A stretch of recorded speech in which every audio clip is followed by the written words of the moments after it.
আমরা এমন এক যুগে বাস করছি যেখানে বিজ্ঞান, কল্পকাহিনী আর বাস্তবতার মাঝে পার্থক্য করা কঠিন হয়ে উঠেছে। যখনই আমরা ইমাম মাহদী আলাইহিস সালামের আগমনের মতো একটি গুরুত্বপূর্ণ বিষয় নিয়ে আলোচনা করি, তখনই অনেকের মনে প্রশ্ন জাগে, এটি কি কেবলই একটি প্রাচীন ধর্মীয় কল্পকাহিনী যা শত শত বছর ধরে মানুষের মনে আশা জাগিয়ে রেখেছে, নাকি বর্তমানে আমরা যে অস্থির পৃথিবীতে বাস করছি তার সাথে এর কোনো অকাট্য সংযোগ রয়েছে? যদি এই বিষয়ে আপনার সঠিক ইসলামী জ্ঞান না থাকে, তবে আপনি হয়তো বাস্তবতা এবং কল্পনার মধ্যে পার্থক্য করতে ভুল করবেন। আজ আমরা ইসলামের সুমহান শিক্ষার আলোকে গভীরভাবে জানব, ইমাম মাহদী বিজ্ঞান, কল্পকাহিনী নাকি বাস্তবের অংশ। হাদিসের আলোকে সেই সব ভবিষ্যৎবাণীগুলো কি এবং তার সাথে বর্তমান বাস্তবতার কতটা মিল, সেই সম্পর্কে ইসলামী শরিয়া কি বলে, যাতে আপনার ঈমান মজবুত হয় এবং আপনি ফিতনার এই যুগে আল্লাহর উপর পূর্ণ ভরসা রাখতে পারেন। আপনার ঈমানী জীবনকে আরও সমৃদ্ধ করতে আধ্যাত্মিক জ্ঞান ও অনুপ্রেরণার এক অসাধারণ ভাণ্ডার পেতে আজ ভিজিট করুন আমাদের ওয়েবসাইট www.ummahkontho.com। প্রিয় শ্রোতা, মানবজাতির ইতিহাস উত্থান পতন, শান্তি ও যুদ্ধ, ন্যায় ও অন্যায়ের এক অবিরাম চক্র। অনেক সময় মনে হয় যে আমরা কেবল একই ভুল বারবার করছি এবং ইতিহাস নিজেকে পুনরাবৃত্তি করছে। কিন্তু একজন মুমিনের জন্য এই ধারণাটি সম্পূর্ণ সঠিক নয়, কারণ মহান আল্লাহ তাআলা কিয়ামত পর্যন্ত মানবজাতির জন্য এক সুনির্দিষ্ট পরিকল্পনা তৈরি করে রেখেছেন। এই পরিকল্পনার একটি গুরুত্বপূর্ণ অংশ হল আখিরি জামানা এবং ইমাম মাহদী আলাইহিস সালামের আগমন। আমরা যদি হাদিসের আলোকে সেই আখিরি জামানার আলামতগুলো দেখি, তাহলে দেখতে পাই যে আজকের দিনে অনেক ঘটনাই সেগুলোর সাথে মিলে যায়। এই মিলগুলো আমাদের মনে এক গভীর প্রশ্ন তৈরি করে। রাসূল সাল্লাল্লাহু আলাইহি ওয়াসাল্লাম আখিরি জামানার অনেক আলামত সম্পর্কে ভবিষ্যৎবাণী করে গেছেন। এই আলামতগুলো থেকে আমরা বুঝতে পারি যে আজকের দিনের পরিস্থিতি শুধু ইতিহাসের পুনরাবৃত্তি নয়, বরং এটি একটি বিশেষ সময়ের ইঙ্গিত যা ইমাম মাহদী আলাইহিস সালামের আগমনের পূর্ববর্তী সময়ের সাথে মিলে যায়। এই আলামতগুলোর মধ্যে এমন কিছু অদ্ভুত ও বিরল ভবিষ্যৎবাণী রয়েছে যা এখন বাস্তবে রূপ নিতে চলেছে। আমরা যদি ইমাম মাহদী আলাইহিস সালামের আগমনকে কেবলই কল্পকাহিনী বলে মনে করি, তবে আমরা রাসূল সাল্লাল্লাহু আলাইহি ওয়াসাল্লামের বহু সহিহ হাদিসকে অস্বীকার করব। ইমাম মাহদীর আগমনের বিশ্বাস এতটাই সুপ্রতিষ্ঠিত যে কোনো যুক্তিসঙ্গত কারণে তা অস্বীকার করা যায় না, বরং এই ভবিষ্যৎবাণীগুলো আমাদের এক চরম সত্যের মুখোমুখি দাঁড় করিয়ে দেয়, যে সত্য আমাদের এই বর্তমান সময়ের সাথে গভীরভাবে সম্পর্কিত। যদি আমরা রাসূল সাল্লাল্লাহু আলাইহি ওয়াসাল্লামের হাদিসগুলোকে গভীরভাবে পর্যবেক্ষণ করি, তাহলে দেখতে পাই যে তার বলা ছোট আলামতগুলো এবং বড় আলামতগুলো আজকের দিনের সাথে এক আশ্চর্য মিল রাখে। এই মিলগুলো প্রমাণ করে যে এটি কেবলই কোনো পৌরাণিক কাহিনী নয়, বরং এক বাস্তবতা যা ধীরে ধীরে আমাদের চোখের সামনে উন্মোচিত হচ্ছে।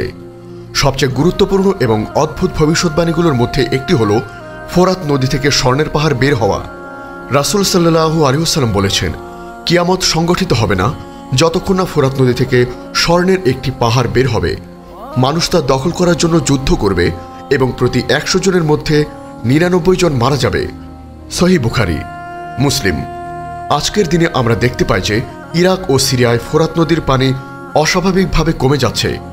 বিজ্ঞানীদের মতে জলবায়ু পরিবর্তন এবং তুরস্কের বাঁধ নির্মাণের কারণে পানির স্তর অনেক নিচে নেমে গেছে, ফলে নদীর তলদেশ উন্মুক্ত হচ্ছে। যদিও এখন পর্যন্ত কোনো স্বর্ণের পাহাড় পাওয়া যায়নি, তবে এই ভবিষ্যৎবাণীটি একসময় বাস্তবে রূপ নেবে এবং মানুষ তা দখল করার জন্য ভয়াবহ যুদ্ধে লিপ্ত হবে। এই হাদিসটি প্রমাণ করে যে প্রকৃতি ও মানবজাতির ভবিষ্যৎ আল্লাহর পূর্ব নির্ধারিত পরিকল্পনার অংশ। আরেকটি আশ্চর্যজনক ভবিষ্যৎবাণী হল আরব উপদ্বীপ আবার সবুজ শ্যামল হয়ে উঠবে। এটিও আজকের বৈজ্ঞানিক গবেষণা দ্বারা সমর্থিত। রাসূল সাল্লাল্লাহু আলাইহি ওয়াসাল্লাম বলেছেন, কিয়ামত সংগঠিত হবে না যতক্ষণ না আরব উপদ্বীপ আবার নদীনালা এবং সবুজ শ্যামল ভূমিতে পরিণত হবে। সহিহ মুসলিম। আমরা জানি যে আরব উপদ্বীপ একসময় সবুজ ছিল এবং পরে মরুভূমিতে পরিণত হয়, কিন্তু আজকের দিনে সেখানে বৃক্ষরোপণ এবং পানি সংরক্ষণ নিয়ে ব্যাপক কাজ হচ্ছে।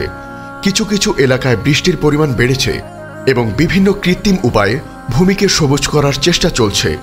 হাদিসের এই ভবিষ্যৎবাণীটি প্রমাণ করে যে আরব উপদ্বীপের বর্তমান পরিবর্তনগুলো কেবলই প্রাকৃতিক ঘটনা নয়, বরং কিয়ামতের এক বিশেষ আলামত।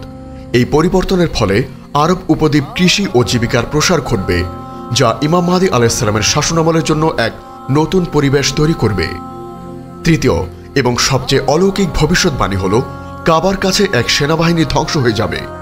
এটি ইমাম মাহদী আলাইহিস সালামের সাথে সরাসরি সম্পর্কিত। রাসূল সাল্লাল্লাহু আলাইহি ওয়াসাল্লাম বলেছেন, এক খলিফার মৃত্যুর পর ব্যাপক মতবিরোধ দেখা দেবে। তখন মদিনা থেকে একজন লোক মক্কায় চলে আসবে। মক্কায় লোকেরা তাকে খুঁজে বের করে তার অনিচ্ছা সত্ত্বেও তাকে রোকন এবং মাকামি মধ্যবর্তী স্থানে তার হাতে বায়াত গ্রহণ করবে। তারপর শামের দিক থেকে একটি সেনাবাহিনীর দল তাকে হত্যা করার জন্য প্রেরিত হবে। মক্কা ও মদিনার মধ্যবর্তী বায়দা নামক স্থানে তাদেরকে মাটির নিচে ধসিয়ে দেওয়া হবে। সুনানে আবু দাউদ। এই ভবিষ্যৎবাণীটি অত্যন্ত সুস্পষ্ট এবং এটি এখনও বাস্তবায়িত হয়নি, কিন্তু যখনই এটি ঘটবে তখন এটি ইমাম মাহদী আলাইহিস সালামের আগমন এবং তার সত্যায়নের এক অকাট্য প্রমাণ হবে। এটি আল্লাহর পক্ষ থেকে এক অলৌকিক শাস্তি যা ইমাম মাহদী আলাইহিস সালামকে রক্ষা করার জন্য হবে। এই ঘটনাটি এখনকার জন্য পরীক্ষাধীন এবং যখন এটি ঘটবে তখন আমাদের উচিত হবে সেই সত্যকে মেনে নেওয়া এবং ইমাম মাহদী আলাইহিস সালামের পক্ষে দাঁড়ানো। এই তিনটি অদ্ভুত ভবিষ্যৎবাণী ছাড়াও আরও অনেক আলামত আছে যা আজকের দিনের সাথে মিলে যায়, যেমন জ্ঞান কমে যাওয়া, হত্যা ও হত্যাকাণ্ড বেড়ে যাওয়া, সময়ের দ্রুতগতি এবং সমাজে অশ্লীলতা ও দুর্নীতি বেড়ে যাওয়া। যখন আমরা এই হাদিসগুলোর সাথে বর্তমান পরিস্থিতির মিল দেখি তখন আমাদের মনে এক গভীর অনুভূতি তৈরি হয়। এটি আমাদের জন্য সতর্কবার্তা। এর অর্থ এই নয় যে আমরা হতাশ হয়ে পড়ব বা সবকিছু ছেড়ে দিয়ে শুধু ইমাম মাহদী আলাইহিস সালামের আগমনের অপেক্ষা করব, বরং এর অর্থ হলো আমাদের নিজেদেরকে সেই সময়ের জন্য প্রস্তুত করতে হবে। আপনার উচিত এই বিষয়গুলো নিয়ে গবেষণা করা, সঠিক জ্ঞান অর্জন করা এবং কোনো গুজবের পেছনে না ছোটা। নিজের ঈমানকে মজবুত করা, নিয়মিত সালাত, সাওম এবং অন্যান্য নেক আমল বৃদ্ধি করা, আখিরে জামানার সকল ফিতনা ও পরীক্ষায় ধৈর্য ধারণ করা এবং আল্লাহর পথে অবিচল থাকা। এই বিষয়গুলো প্রমাণ করে যে কিয়ামত এবং ইমাম মাহদী আলাইহিস সালামের আগমন এক সুনিশ্চিত সত্য। আমাদের উচিত এই বাস্তবতা অনুধাবন করে নিজেদেরকে প্রস্তুত করা এবং আল্লাহর পথে অবিচল থাকা। আল্লাহ তাআলা আমাদেরকে ফিতনা থেকে রক্ষা করুন এবং ইমাম মাহদী আলাইহিস সালামের আগমনের জন্য যোগ্য মুমিন হিসেবে বিবেচিত হওয়ার তৌফিক দান করুন। আল্লাহুম্মা আমিন। আমাদের এই মহৎ বার্তা ছড়িয়ে দিতে অনুগ্রহ করে চ্যানেলটি সাবস্ক্রাইব করুন এবং বেল আইকনটি প্রেস করুন। আমাদের ফেসবুক পেজ ফলো করে উম্মাহ কণ্ঠ পরিবারের অংশ হন। ইসলামিক ব্লগ ও রিসোর্স পেতে আজই ভিজিট করুন আমাদের ওয়েবসাইট www.ummahkontho.com।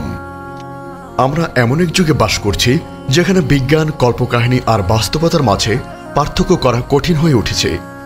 যখনই আমরা ইমাম মাহদী আলাইহিস সালামের আগমনের মতো একটি গুরুত্বপূর্ণ বিষয় নিয়ে আলোচনা করি তখনই অনেকের মনে প্রশ্ন জাগে, এটি কি কেবলই একটি প্রাচীন ধর্মীয় কল্পকাহিনী যা শত শত বছর ধরে মানুষের মনে আশা জাগিয়ে রেখেছে, নাকি বর্তমানে আমরা যে অস্থির পৃথিবীতে বাস করছি তার সাথে এর কোনো অকাট্য সংযোগ রয়েছে?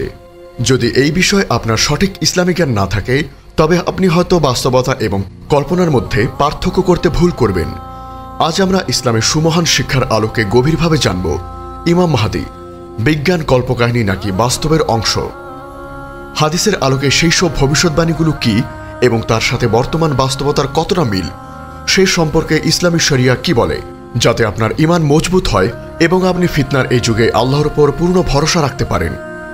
আপনার ঈমানী জীবনকে আরও সমৃদ্ধ করতে আধ্যাত্মিক জ্ঞান ও অনুপ্রেরণার এক অসাধারণ ভাণ্ডার পেতে আজ ভিজিট করুন আমাদের ওয়েবসাইট www.ummahkontho.com।